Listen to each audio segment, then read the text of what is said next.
Bullfrogs. This is Miss Betterton here, and I am ready to read to you chapters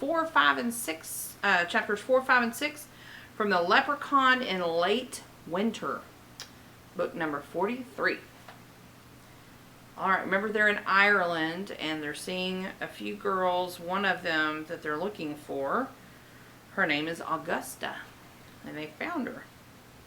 Alright, chapter 4 is called, What Are You Good For? Hi there, Annie said cheerfully. Augusta's mother did not reply. She was staring at Jack's bare feet. Her expression made him sink down into his chair. Do not blame Eliza or me, Mother, said Gertrude. These are Augusta's friends, not ours. I took pity on them, Mother, said Augusta. They were wet and miserable. Her mother finally smiled. Yes, daughter, I imagine they were. It's very nice to have pity for the poor, but dirty children should not be sitting in our parlor. Oh. They were hungry, Mother, said Augusta. Yes, and I see you have given them food, said her mother. So it is time to take them out of the house now. Jack and Annie stood up. Jack was happy to leave.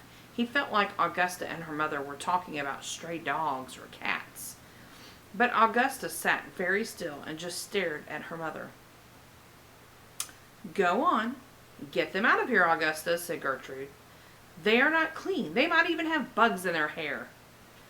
The mere mention of bugs made Jack's scalp itch. He and Annie both scratched their heads. See, said Gertrude. Augusta, her mother said in a stern voice. Oh, all right, said Augusta, standing up. I was trying to be kind. Come with me, please, she said to Jack and Annie. I'll lead you down the lane a bit, at least past the sheepdogs. As Augusta started out of the room, her mother stopped her and pinched her shoulders. Carry yourself straight, daughter, she said. Jack couldn't imagine how the girl could carry herself any straighter. Augusta led Jack and Annie back down the dark hallway, through the fish-smelling kitchen, past the ancient butler sleeping by the fire, and the 3 kitchen maids and the cook. Without a word, she grabbed her red cape and pulled it around her. Where are you going, Miss Augusta? Asked Molly. I have been ordered to send these poor children back out into the storm, Augusta said. Jack and Annie forced their feet into their stiff, wet socks and boots. Augusta held the door for them, then followed them outside, slamming the door shut behind her. Even though it was still rainy and windy, Jack felt much happier outside the big house than inside it. He and Annie followed Augusta past the gates and out to the lane. Augusta walked stiffly, leading them like a mother duck. What are we going to do about her? Annie whispered to Jack. I don't know, whispered Jack. She doesn't seem very creative or imaginative to me. Well, we will have to inspire her. Come on, said Annie. She and Jack hurried to catch up with Augusta. Here's a picture of them taking off after her. Goodness gracious. There. Miss Augusta, said Annie, walking alongside her, do you like to sing, dance, paint, play a musical instrument? Anything creative like that? No, said Augusta. She sounded angry. Jack figured she must be mad at her mother for kicking them out of the big house. Well, what about nature? Said Annie. What about it? Asked Augusta. Walking in the woods? Said Annie. Trees, birds, does anything like that inspire you? Not anymore. I was close to nature once, Augusta said. I used to roam the woods with my younger brothers. They said I was like a robin with the eye of a hawk. I knew where to find the caves of the otters. I knew where to find the nest of wild birds. That's so cool, said Annie. I knew where the deer lay down to sleep, said Augusta. I knew the names of every tree, oak, beech, elm, hazel, larch, pine. Augusta's voice grew a little wobbly, as if she might cry. But I'm not allowed to roam the woods with my brothers any more. Mother says it's not proper for a young lady. That's so sad, said Annie. Never mind, said Augusta, lifting her chin. Let us not talk about me any more. Let us try instead to help the two of you. Cook said that you were not good for anything. Why would she say that? They asked us if we were good for cleaning chimneys, plucking chickens, or catching rats, said Annie, and we said no. Then you must find other ways to make yourselves useful, said Augusta, or you will never find your way in the world. Can you shear a sheep? We've never tried it, said Jack. Milk cows, churn butter, weave a shawl? Augusta asked impatiently. Hunt rabbits? With hounds? Oh, never that, said Annie. Jack laughed. Augusta frowned. This is nothing to laugh about. Every day you must ask yourselves, what am I good for? Actually, that was a good question, Jack thought. What was he good for? And I would like to give you a further piece of advice, said Augusta. Never make up stories about yourselves that aren't true. What do you mean? Said Jack. You never acted in a play of Shakespeare's, did you? Tell the truth now, said Augusta. We did, said Jack. My sister was telling the truth. We were both in A Midsummer Night's Dream. We played wood fairies, said Annie. We had green costumes, and Jack gave a little speech, and I danced and sang. Augusta shook her head. You poor dears, she said. I know you only make up these wild stories because your real lives are so miserable, but... Wait a minute. Stop, said Jack. What's wrong with you? Why do you act so snobby? Snobby? Me? Augusta looked confused. Jack, said Annie. No, I'm serious, Jack said to Annie. She thinks she's better than us. No, I don't, Augusta said, stunned. I'm not like that at all. Each day I walk several miles to town to give cakes and clothes to poor children like yourselves. That's nice, said Jack. But you think you're better than those poor children, don't you? You'd never want to be real friends with them, would you? What you say about me is not true, Augusta said to Jack. I love the poor. Why, my favorite friend in all the world is quite poor and has never been to school. Some say she's even a little cracked in the head, but I love her dearly. Who's that? Asked Annie. Mary Sheridan, our old nursemaid, said Augusta. I'll take you to meet her. Mary will tell you the truth about me. Come along. Augusta ran from the lane and across the muddy grass, her red cape flying in the wind. I don't think you inspired her, Annie said. I know, I'm sorry, said Jack. I just couldn't take her attitude any longer. Well, get over it, said Annie. We're supposed to help her, not annoy her. She was annoying me, said Jack. Yeah, I know, said Annie. Me too, but we've got a mission. Come on. Jack and Annie followed Augusta across the grass to a small white cottage with a straw roof. Augusta banged on the door, scaring away birds eating crumbs by the front steps. Mary, it's me, Augusta, she called. Come in, my dear, a voice answered. Augusta lifted the latch and led Jack and Annie inside. Wrapped in a brown shawl, Mary Sheridan was stroking an orange cat by an open fire. She had raggedy white hair and bright blue eyes. Her crooked smile revealed a few missing teeth. 1 and 20 welcomes on this wonderful winter day, said the old woman. Chapter 5 is called A Fireside Tale. Hello, Mary, said Augusta. She kissed the old woman on her wrinkled cheek. For the firelight on her face, Mary seemed to glow. Her warm, snug cottage was the opposite of the big house. It smelled of damp leaves and moss and bread and chocolate. Firelight danced on the earthen floor and stone walls. Rain dripped through the roof, pinging into a couple of tin buckets. And who do we have here, Miss Augusta? Mary asked. Two poor children from town, said Augusta. I want you to tell them about me, how I truly love the poor and try to help them. Mary smiled. Please sit down first, she said. Jack, Annie, and Augusta sat down on 3 rickety wooden chairs. Would you children like some hot cocoa? Mary asked. Jack and Annie nodded eagerly. Yes, please, Mary, said Augusta. But would you tell them... Yes, I will tell them all about you, said Mary. She picked up a pot sitting on the hearth. She poured steaming cocoa into 3 mugs and handed them to Jack, Annie, and Augusta. The cocoa smelled delicious. Jack took a sip and licked his lips. "Yum," he said. His insides felt warm for the first time all day. "Now, Mary," asked Augusta. "In time, my child," Mary said to Augusta. "Tell me, what have you been doing today?" "I delivered cakes in town," Augusta said proudly. "Then I found these poor children in our kitchen looking for work. I've tried to help them, but they say I'm snobby. I brought them here so you could tell them the truth about me." "Oh, I see, Miss Augusta. How did you try to help them?" said Mary. "I've tried to discover what they're good for," said Augusta, "but it appears they are good for nothing." "Really?" Mary fixed her twinkling eyes on Jack and Annie. "Well, let us start with this, children. Tell me something you like to do." "No, wait. What do you love to do?" Well, I love to read," said Jack. "And write," said Annie. "Read and write?" said Augusta. "I don't think so." Mary ignored Augusta and kept looking at Jack and Annie. "What do you like to read?" "Facts, mostly," said Jack. "True stories." Jack writes facts down all the time," said Annie.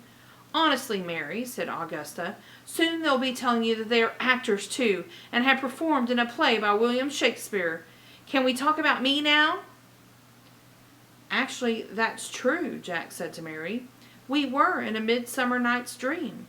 Annie and I were fairies. I had stage fright, but William Shakespeare himself," said Annie. "He helped me get over it," said Jack. He looked straight at Augusta. Augusta rolled her eyes. "Will was so nice," said Annie. "And smart," said Jack. "Of course he was," said Mary. "You can tell that from his stories." "Oh, please stop. Don't tell Mary those ridiculous things," Augusta said. "What about me, Mary?" Oops, I skipped a page. "Wait, child, I have a question for them," Mary said. She leaned forward and spoke in a whisper. "Where is Summer? Can you tell me that?" Mary's question didn't make sense, Jack thought.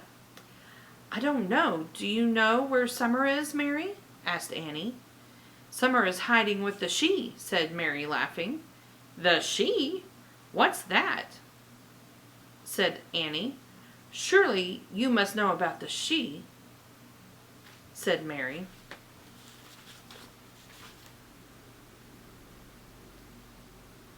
There they are, sitting by the fire talking.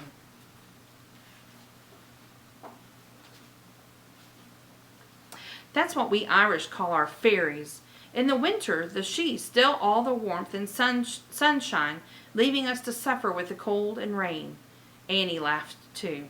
"So you've played the parts of fairies in a play by Shakespeare?" said Mary. "They're just like our she. Have you seen the she here in Ireland?" "Mary!" Augusta said impatiently. "Not yet," said Annie. "That's a shame," said Mary. "I have seen them. This is a true story." She looked at Jack and smiled. "With facts. You might want to write them down." "Oh, sure," said Jack. He pulled his notebook and pencil out of his pocket. Augusta looked surprised. Mary leaned close to Jack and Annie again. Her eyes were shining and her voice was hushed. "One day long ago, a lonely young girl took a walk in an old forest," said Mary. "All was still until joyful music began coming from a hidden world." Jack loved Mary's way of telling a story. He wrote down "old forest, all still, joyful music, hidden world." Augusta frowned. "So I guess you can write," she muttered. "Suddenly there came a spinning wind," said Mary, "and a cloud so bright and a beam of light poured over a river." Jack quickly wrote, "Spinning wind, bright cloud, beam of light, river." "Then they came, rumbling and thundering," exclaimed Mary. "Mary," said Augusta. She sounded impatient, but Mary kept talking. "Some with wings, some on horses of white, queens and kings, in robes and gowns, the colors of summer, fall, winter, and spring." Jack wrote, "Some with wings, white horses, queens, kings." "They galloped in a circle, a blinding swirl," said Mary. "They swept up that lonely girl and carried her across the river to her secret hollow hill. Had she gone inside, she would have become very small and seen many wondrous sights." Jack wrote, "Take lonely girl, hollow hill of she, and wondrous sights. Jack looked up from his notebook, waiting for Mary to go on. When she spoke again, her voice was very soft. But the girl grew afraid and ran home instead. Mary sat back in her chair and closed her eyes. The only sound in the cottage was the crackling of the fire and the pinging of rain into the tin buckets. "Mary," Annie said softly, "are you the girl in the story?" "Oh, Mary," said Augusta, "such tales." "Oh, I'm sorry." Mary opened her eyes. "I will never tell," she said. "Oh, Mary," said Augusta, "such tales." She turned to Jack and Annie. "Mary still believes in the impossible." I do. I surely do," said Mary. "Every night I leave a bit of milk on my windowsill for the she. I leave crumbs at my door. They eat them, too." "Mary, the birds eat the crumbs," said Augusta. "Yes, the birds are hungry also," said Mary. "But the sheep picked over the crumbs first. At twilight they steal across the river from their hidden hollow hills." Jack asked the old fishermen of County Galloway, asked the farmers and the nursemaids. Augusta shook her head sadly. "Mary, only simple-minded folk still believe in such things," she said. "Educated people know what is true and what is not true." "No, child," said Mary. "They only know what they think is true." Augusta straightened her shoulders. "Well, we should be going now, Mary," she said. "So could you please tell these children the truth about me now?" "Yes," said Mary. She turned to Jack and Annie. "Do you children have names?" Jack smiled. This was the first time today anyone had asked them their names. "Yes, our names are Jack and Annie," said Annie. "Well, Jack and Annie, thank you for coming to visit me today. I can tell that you are very special," said Mary. "What about me, Mary?" Augusta asked. "Am I special?" "Yes, child, you are," said Mary. She turned to Jack and Annie. "Augusta is special too, but in a different way." "How am I different, Mary?" asked Augusta. "You try very, very hard to be good, and you are very smart, but you—" Mary stopped. "What, Mary? I what?" said Augusta. "You are not happy," said Mary, "and that breaks my heart." Augusta's eyes filled with tears. "Oh, Augusta, don't cry," said Annie. She reached out to take Augusta's hand, but the girl stepped back. Augusta wiped her eyes. "That's silly. I'm happy enough. I know I've never seen the Shay, and I know I never will, but I don't care any more. And if you like these miserable children more than me, Mary, well, that's fine." Augusta ran to the door and opened it. The damp air swept inside as she rushed out of the cottage. Through the open doorway. Jack and Annie could see Augusta's red cape flying behind her. Chapter 6. A Late Winter's Daydream. What time is it? 6:03. Can I just read this one chapter? How long is it going to take? Like 10 minutes max. Here we go. Chapter 6. A Late Winter's Daydream. Jack sighed. Their mission really seemed hopeless now. "We'd better go find her," said Annie. "She won't go far," said Mary. "My poor Augusta, she has a fine mind and a brave heart, but she is so unhappy." "Why is she so unhappy, Mary?" asked Annie. "Yeah, what is her problem?" said Jack. "More than any of her brothers and sisters, Miss Augusta loves my stories," said Mary. "Remembered every one of them, she did." "Really?" said Jack. "Yes, she would repeat them back to me word for word," said Mary. "That's amazing," said Annie. "She loved the stories so much that she grew desperate to see the Shay for herself," and said Mary. "At night she would carry a lantern across the fields, calling for them. By day she poked and prodded every part of the farm. Why, she even used a magnifying glass, scouring the earth for tiny footprints. But I'm afraid she never found them." "Why?" said Annie. Mary sighed. "Because she looked for them with her head and not her heart," she said. "Eventually she gave up and stopped searching. She didn't even want to hear the stories anymore. She's been a dutiful but sorrowful child ever since." "That's terrible," said Annie. "What can we do to help her?" "There's only one thing you can do," said Mary. "What?" breathed Jack. Mary leaned forward in her chair. Her blue eyes seemed to stare right through Jack and Annie. You must show her the magic, she said. What? Thought Jack. Does Mary know about the magic treehouse? Well, what do you mean? He asked. I know that you children are like me. You see things that others don't, said Mary. Help Augusta see them too. Help her find the magic in the fields and in the forest. For a moment, Jack and Annie didn't say anything. The wind blew through the open door. The fire crackled. Then Annie took a deep breath. Okay, she said. We know exactly what to do. We do? Said Jack. Yep, we'll talk about it outside, said Annie. Thanks, Mary. We'll find Augusta and we'll take care of everything. Jack and Annie stood up to go. 1 and 20 fare thee wells on this wonderful winter day, said Mary. 1 and 20 to you too, said Jack. Then he and Annie left the cozy cottage, scattering the winter birds by the front door. It had warmed up a little outside. The rain had stopped, but fog hung heavily over the sheep fields. The ground was soggy with mud. Jack could barely make out Augusta's red cape through the fog. She was across the lane, sitting on a stone wall at the edge of the sheep meadow. Mary was right. She didn't go far, Jack said. So how do we show her the magic, Annie? Easy, said Annie. We play our magic whistle. No, we can't do that, said Jack. We're supposed to save the whistle for a moment of great danger. That moment is now, said Annie. Come on. Hold on, said Jack. What great danger are we facing right now? Not us, Augusta, said Annie. She faces the great danger of losing all hope and happiness and being bored and sad for the rest of her life and never being inspired and never sharing her gifts with the world. It's almost too late already. Okay, said Jack. But we are just going to go up to her and start blowing the whistle and singing? That seems pretty weird. Yes, it does, said Annie. How about this, said Jack. We'll tell Augusta that we want to put on a play for her. A play? Said Annie. Yep, said Jack. We can tell her we want to prove that we weren't lying, that we were really in a play by Shakespeare. Oh, cool, said Annie. Then what? We play the magic whistle, said Jack. We sing about the Shay. We make them appear like in Mary's story, galloping and thundering. Augusta sees them. She gets inspired. Our mission is done. Perfect, said Annie. Let's go. Jack and Annie hurried across the lane to the stone wall. Excuse us, Miss Augusta, said Annie. We just had a really great idea. Want to hear it? Augusta didn't answer. She kept staring at the ground. How would you like to see a play? Said Jack. Augusta looked up. A play? She said. We want to put on our own play for you, said Annie. Why? Said Augusta.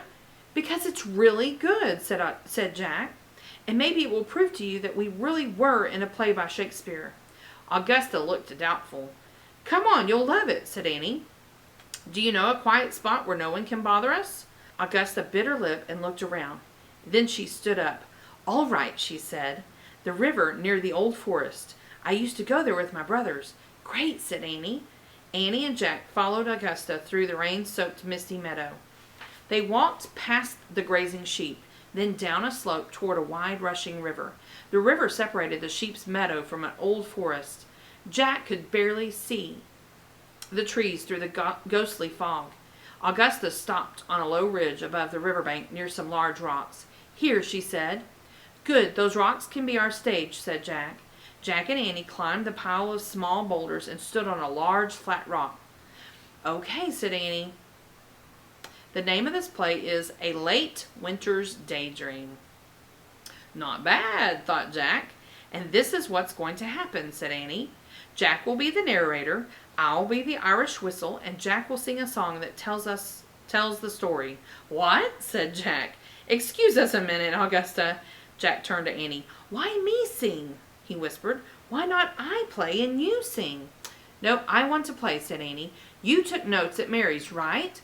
So just say a few words to describe the scene. Then use your notes about the Shay to make up a song. You can do that, can't you? I guess, said Jack. Cool, said Annie. Give me the whistle. Jack reached into his pocket and pulled out his notebook and the Irish whistle. He gave the whistle to Annie. Sorry, Miss Augusta, said Annie. We're almost ready. She whispered directions to Jack. Okay, say your introduction. I'll start to play. Then you'll start to sing. Then, I've got it, said Jack. Let's just start. Jack and Annie turned to face Augusta. Jack cleared his throat. Then he spoke in a loud voice. All is still in an old forest until music sounds from a hidden world. Jack nodded to Annie. Annie raised the magic Irish whistle to her lips and began to play. Strange, sweet music came from the whistle. The music was both sad and happy. It was full of beauty and hope, pain and sorrow. Like the fog over the river, the music seemed to blend everything together. For a moment, the whistle music was so powerful that Jack couldn't sing. He felt like crying and laughing at the same time. Finally, he looked down at his notes and began to sing. In the spinning of light, in a cloud like a dream, a bridge appeared over a wide, flowing stream. Jack surprised himself. He thought his words for the song sounded pretty good. A long, fluttering high note burst from Annie's whistle.